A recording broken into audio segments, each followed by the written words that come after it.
మీ విజయ్ కుమార్ గంట 83లో అధికారంలోకి వచ్చినటువంటి తొలి కాంగ్రెసేతర ముఖ్యమంత్రి నందమూరి తారక రామారావుని సరిగ్గా ఏడాది తిరక్కముందే ఎలాగా అధికారం నుంచి గద్దె దించేశారంటే అదొక పెద్ద రాజకీయ కుట్ర, చరిత్ర మెచ్చనటువంటి ఘటన. నిజానికి ఆ సమయంలో రామారావు పట్ల పార్టీలో అంతర్గతంగా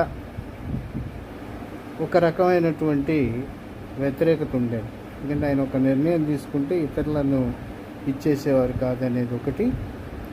అట్లాగే కర్ణాటక వ్యవస్థ రద్దు, ముఖ్యంగా అధికారుల్ని తాను కుర్చీలో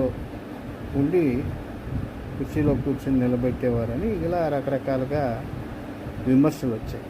ఈ విమర్శలు టీడీపీ వ్యూహకర్తలకి సైతం నచ్చినటువంటి సమయంలో కేవలం ఒక్క పర్యాయం మాత్రం ఎమ్మెల్యేగా గెలిచి రెండో పర్యాయం రామారావు ప్రభంజనంతో ఎమ్మెల్యే అయి తొలి దశలో ఇందిరా కాంగ్రెస్ అధికారంలోకి వచ్చిన సమయంలో మంత్రిగా పనిచేసినటువంటి నాదెండ్ల భాస్కర్ రావు ఈసారి ఆర్థిక మంత్రిగా ఉంది. నిజానికి మంత్రివర్గంలో ఆర్థిక మంత్రి రెండో స్థానంలో ఉంటుంది.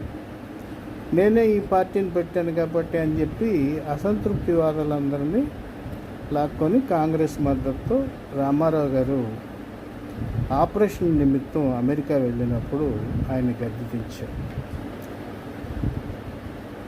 దక్షిణాది రాజకీయ చరిత్రలో కాంగ్రెస్ చేసినటువంటి అతి చారిత్రాత్మకమైనటువంటి తప్పిదం అది.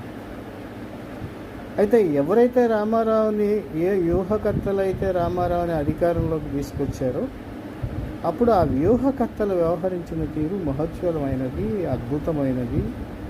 ముఖ్యంగా మీడియా వ్యవస్థలో రామోజీరావు కానీ, ఏబికే ప్రసాద్ కానీ, తరచూ ఏబికే ప్రసాద్ అంటున్నానని ఏమనుకోవద్దు, ఆయన లెఫ్టిస్ట్ ఐడియాలజీ ఉన్నవాడైనప్పటికీ ఆయన వ్యవహరించిన తీరు ఇప్పటికీ కొందరు ఆక్షేపిస్తారు. ముఖ్యంగా ఆంధ్రజ్యోతిలో కొంతమంది ఎంఎల్ ఓరియంటెడ్ భావజాలం ఉన్నవాళ్ళు కూడా వాళ్ళు తీసుకున్నందువల్ల ప్రజా ఉద్యమం రావటం, అప్పటికి కృష్ణ నటించినటువంటి ఈనాడు ఒక గొప్ప హిట్ కావటం, అందులో దొడ్డిదారిలో ముఖ్యమంత్రి అవ్వాలని ప్రయత్నించిన వాడిని గద్దె దించడంతో రామారావు గారు మళ్ళీ గద్దె మీదకి వచ్చారు.